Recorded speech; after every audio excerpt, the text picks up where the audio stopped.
સુરતના હોડી બંગલા વિસ્તારમાં મકાનનો કેટલોક ભાગ ધરાશાયી થયો છે અને મકાન ધડાકાભેર નીચે પડ્યું છે। મકાન ધરાશાયી થતા કેટલાક લોકો નીચે દબાયાની આશંકા છે। સુરતમાં ફરી એકવાર મકાન ધરાશાયી થવાની ઘટના બની છે અને આ ઘટના હોડી બંગલા વિસ્તારમાં બની છે, જેમાં મકાનમાં કેટલાક લોકો રહેતા હતા અને અચાનક જ મકાન ધરાશાયી થયું છે। આ ઘટનામાં કેટલાક લોકો દબાયા હોવાની આશંકા છે અને ફાયર વિભાગની ટીમે કાટમાળ દૂર કરીને લોકોને બહાર કાઢી રહી છે। ત્યારે આ ઘટનામાં શું જાનહાનિ થઈ છે તેની માહિતી સામે આવી નથી। પોલીસ અને ફાયરની ટીમ ઘટના સ્થળે પહોંચી ગઈ છે। આજરોજ 11:22 સુમારે સવારે ફાયર કંટ્રોલને કોલ મળ્યો કે બિલ્ડિંગ કોલેપ્સ થયેલી છે અને માણસ કે દબાયેલા છે। ઘટના સ્થળે તાત્કાલિક મુગલીસરા, કતારગામ અને ઘાંચીસરની ટીમ રવાના કરવામાં આવેલી હતી। ઘટના સ્થળે ફાયરની ટીમ પહોંચે તે પહેલા જે માણસ જે દબાયેલા હતા એમને સ્થાનિકોએ જ બહાર કાઢી અને વધુ સારવાર માટે મોકલાવેલા। જે જાણવા મળેલ છે કે તેમની હાલ સામાન્ય સ્થિતિ છે, કોઈ વધારે ઇજા નથી। કેટલા લોકો દબાયા હતા? એક જ વ્યક્તિ હતા, કોઈ વધારે હતા નહીં। બીજું બિલ્ડિંગ કેટલું જૂનું છે ને આ બધું કોઈ નોટિસ આપવામાં આવી હતી? બિલ્ડિંગ અંદાજે 35 થી 40 વર્ષ જૂનું બિલ્ડિંગ જણાઈ આવે છે પરિસ્થિતિ જોતા, અને ઝોન તરફથી કે જરૂરિયાત ઇમારતની નોટિસ આપવામાં આવી હશે એ જાણવાનું। નોટિસ આપી છતાં પણ બિલ્ડિંગના ઉતાર્યું કે રિપેરિંગ ના કરાયું, એ પરિસ્થિતિ સેન્ટ્રલ ઝોન તરફથી થતી હોય છે બિલ્ડિંગની જરૂરિયાતની બાબતે।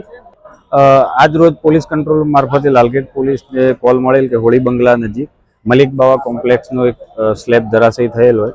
એસએમસી અને લાલગેટ પોલીસની ટીમો તાત્કાલિક સ્થળ પર પહોંચેલ અને એક વ્યક્તિ ઇજાગ્રસ્ત થયેલ હોય તેને હોસ્પિટલ મોકલી આપવામાં આવેલ છે અને રહેણાંકીય વિસ્તાર હોય જેથી તમામ લોકોને સુરક્ષિત રીતે મકાન ખાલી કરાવી નીચે ઉતારવામાં આવેલ છે અને તકેદારીના ભાગરૂપે રસ્તાની બંને બાજુની અવરજવર બંધ કરી અને પબ્લિક એનાઉન્સમેન્ટ સિસ્ટમથી લોકોને દૂર રહેવા અપીલ કરવામાં આવે છે।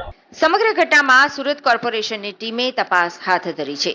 મકાન જર્જરિત હોવાથી આ ઘટના બની હોવાની વાત સામે આવી છે, તો આ ઘટનામાં હજી કોઈના મોત થયા હોય તેવી માહિતી પણ સામે આવી નથી, પરંતુ ઈજાગ્રસ્તોને સારવાર માટે હોસ્પિટલ ખસેડવામાં આવ્યા છે। કાટમાળ દૂર કરવાની કામગીરી ચાલી રહી છે। સુરતના અલગ અલગ વિસ્તારની 3 ફાયરની ટીમ પણ ઘટના સ્થળે પહોંચી છે। મકાનની ગેલેરીનો એક તરફનો આખો ભાગ ધરાશાયી થયો છે। મારું નામ અમીનભાઈ છે।